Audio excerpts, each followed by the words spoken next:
Election day here in California, and as those ballots are being dropped off at polling places across the county, 17 News asked local voters about the pressing issues that drove their vote. 17's Jacob Clark joining us once again in studio to break down what some Kern County voters are thinking. Jacob? We're just hours from some of the key results here in Kern County from these races, but some local voters are still making up their minds.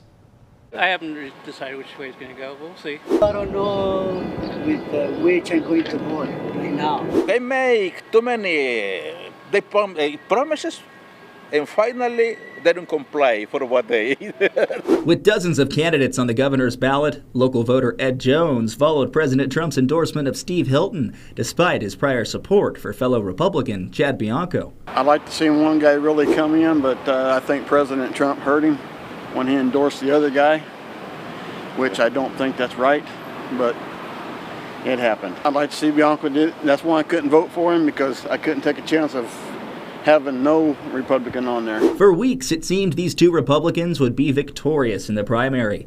Now, Democrats are taking the lead.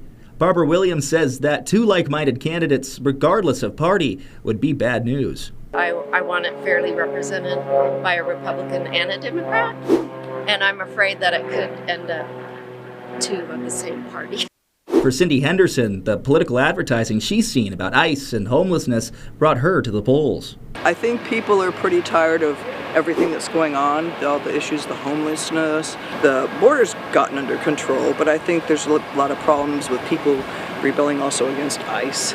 Voter Precious Henley agrees, saying her community wants change. I think a lot of people are ready for change, and a lot of people have the same issues, similar issues to one another. Yeah. And so with that being said, I think the community and the people power will stand out in this election. We'll be sure to see how some of these issues materialize as the results continue to come in. In studio, Jacob Clark, 17 News.